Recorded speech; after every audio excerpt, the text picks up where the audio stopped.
I don't think that we've met before, um, but I've watched your videos for a while, and I noticed that you're going through some challenges and hardships. I was concerned about the fact that you alluded to some challenges that your wife is having with your current situation, and to me, that's heartrending. You mentioned that the whole process you're going through is heart-wrenching, and I don't necessarily understand that directly. I have to admit, I've had heart-wrenching experiences in my life, spiritual and emotional and that sort of stuff, things that have challenged me. But I never had the kind of problem that you're having. My father was Lutheran, my mother was Catholic. I think she converted to Lutheranism when they got married. And growing up, I think we almost never went to church.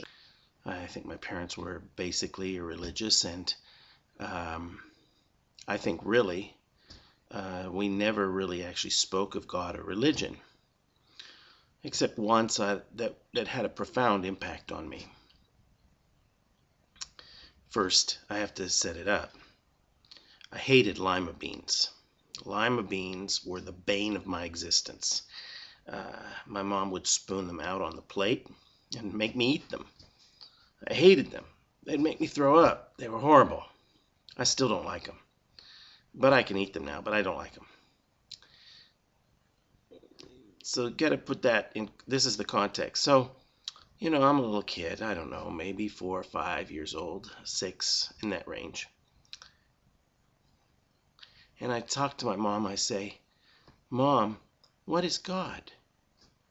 And my mom says to me, she very serious, she gets down on her knees, she takes my hands, and she tells me with great sincerity in her voice and in her eyes, she tells me, "God is a great being."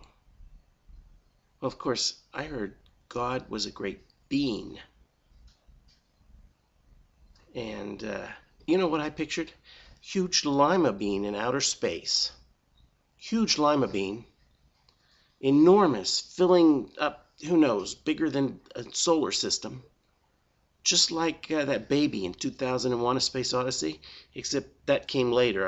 This was before then, but that's what I pictured in my mind, except it was a big lima bean. And I was deeply troubled by that for many years to come. Anyway, at some point in my youth, I decided to read the Bible. And I read a lot of it, maybe not all of it, but I read most of it. I immediately recognized that the Bible was not perfect. The stories were different. Things were unclear. I can remember all the things that I was confused about. So when someone first expressed out loud, "The Bible is not perfect," that was, sure, it's not perfect. I had no trouble with that. It wasn't something that had been beat into me that it was perfect. In fact, I'd even say it was confirming to me. Now, even though I went through quite a few years of confusion on my part about what to believe and so on and so forth, I was never quite able to say, "Oh, well, the Bible's all hooey" either. I found things compelling in the statements of some of the writers.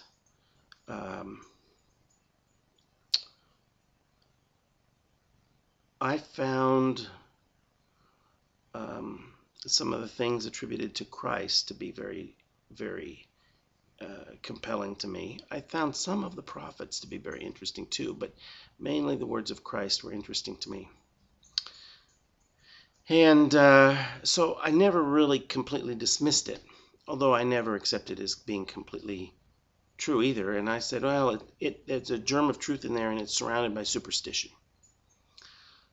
So you can see that when I learned about this, it wasn't that heartrending.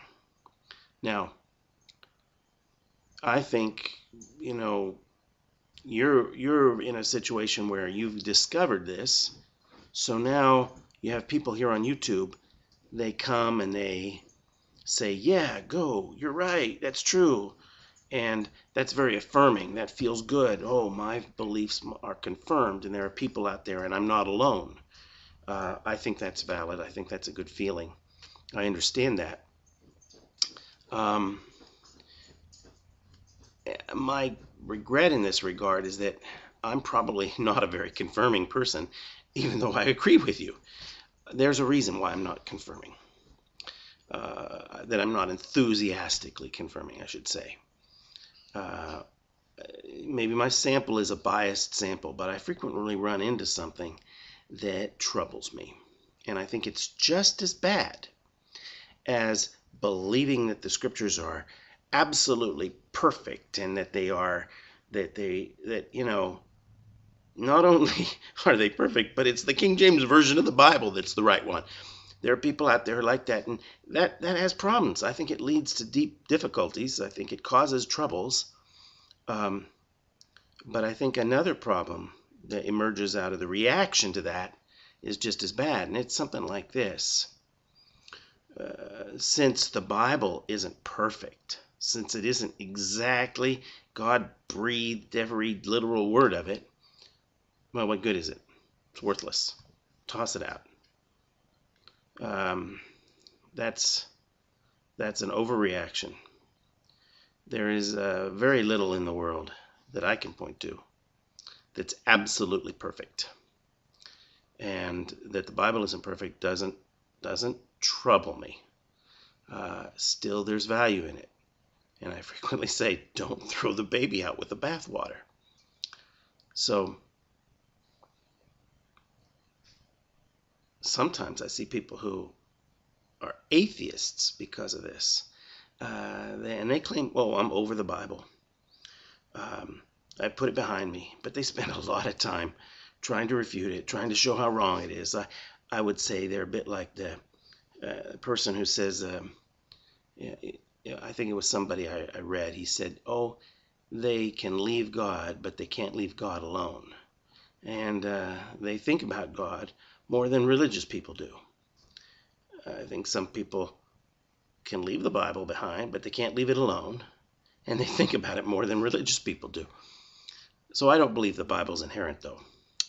I can find discrepancies in it that have never been seen, that I can't find on the internet. I can't find anybody talking about it. So I can find what I consider to be some original discrepancies. But I don't advertise these things. I don't advertise the ones that are well known. I think there's a quality there that's bad. It's bad to tear down the beliefs of some other person, particularly if you're not in a place where you can replace it with something better. You have to think about your responsibility to your fellow man. If you can't replace it with something better, what are you doing? Why are you tearing up their basis for the way that they live ethical, good lives? Why are you doing that?